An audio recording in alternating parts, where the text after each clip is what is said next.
मुळातच त्यांच्या मनामध्ये आणि त्यांच्या रक्तामध्ये भाजपच्या कारस्थान कपट आहे. तसं नसतं तर ज्या पद्धतीनं महाराष्ट्रात हिंदुत्ववादी शिवसेना फोडली, ज्यांचे मोदींवरती प्रचंड उपकार आहेत, ज्या पद्धतीनं शरद पवारांचा राष्ट्रवादी काँग्रेस फोडला, ज्या पवारांचे मोदींवरती उपकार आहेत, असे अनेक पक्ष ज्यांनी मोदींवरती आणि शहांवरती उपकार केलेले आहेत, मेहरबानी केलेली आहे, ते पक्ष तुम्ही फोडले. हे कपट कारस्थान नाही तर का? आणि मोदीने कोणता विक्रम केलेला नाही. पंडित नेहरू हे 16 वर्ष पंतप्रधान होते. 15 ऑगस्ट 1947 पासून इलेक्टेड प्राईम मिनिस्टर. का असतं इलेक्टेड प्राईम मिनिस्टर? 1947 त्यांची नेहरूंची निवड झाली प्रधानमंत्रीपदी आणि त्या मंत्रिमंडळात डॉक्टर बाबासाहेब आंबेडकर, सरदार पटेल होते. ते प्रधानमंत्रीच होते. शपथ घेतली त्यांनी. याचा अर्थ मग ते सरदार पटेलला गृहमंत्री मानत नाहीत देशाचे. डॉक्टर बाबासाहेब आंबेडकरांना कायदा मंत्री मानायला मोदी तयार नाहीत. जर नेहरूंचा तो कालखंड 4 वर्षाचा ते मानायला तयार नसतील तर नेहरू हे 16 वर्ष होते. आणि ज्या परिस्थितीत पंडित नेहरूंच्या हातात हा भारत होता स्वातंत्र्यानंतर, तो इतका कंगाल आणि गरीब होता, ब्रिटिशांनी लुटलेला, ओरबडलेला, त्यातून हा देश पंडित नेहरूंनी उभा केला. मोदींना अजून खूप काम करायचे, त्याने अजून कामाला सुरुवात केली नाही. आजही ते कपट कारस्थान याच्यामध्येच गुंतलेले आहेत. हा पक्ष फोडा, तो पक्ष फोडा, हे करा, यांना तुरुंगात टाका. नेहरूंनी हे कधी केलं नाही.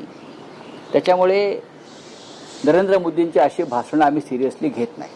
एक लक्षात घ्या, नरेंद्र मोदींचं खरं पंतप्रधानपद हे 2014 ते 2019 लोकांनी निवडून इलेक्टेड, आणि त्यानंतरचं प्रत्येक निवडणूक ही चोरलेली निवडणुकीने झालेले ते प्रधानमंत्री. 2014ला त्यांना लोकांनी निवडून दिले एका मोठ्या अपेक्षा.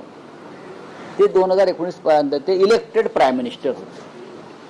आणि त्यानंतरच्या दोन्ही निवडणुकांमध्ये नरेंद्र मोदी आणि त्यांच्या पक्षाला जनतेनं पराभूत केलेला असताना निवडणूक आयोग, सुप्रीम कोर्ट, पैशाचा वापर, ईडी या माध्यमातून ते निवडून आले.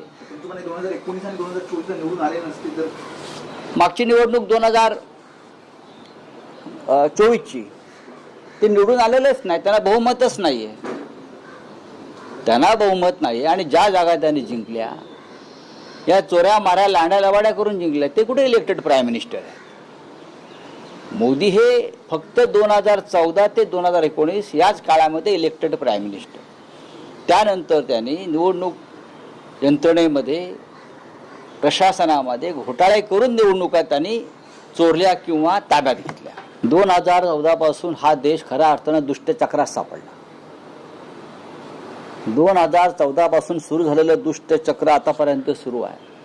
आणि या दुष्टचक्रातून बाहेर काढण्यासाठी देशाला आणखीन एक स्वातंत्र्याचा लढा उभारावा लागेल. आणि त्यासाठी आमची तयारी आणि जुळवाजुळव सुरू आहे. देशाला एक नवा लढा उभा करावा लागेल या दुष्टचक्रातून. जे दुष्टचक्र ब्रिटिशांचं होतं, जे दुष्टचक्र मोगलांचं होतं, त्याच पद्धतीनं दिल्लीमध्ये नव्या घाशीराम कोतवालांचं राज्य सुरू आहे. आणि घाशीराम कोतवाल देशाला लुटत आहेत. त्याच्यामुळे आम्हाला सगळ्यांना एकत्र येऊन ही लढाई लढावी लागेल. मोदींनी काँग्रेस मुक्त भारताची घोषणा केली आणि अख्खी भ्रष्ट, कपटी, कारस्थानी काँग्रेस, ज्याला असं ते म्हणतात, ती अख्खी काँग्रेस त्यांनी स्वतःमध्ये सामावून घेतली.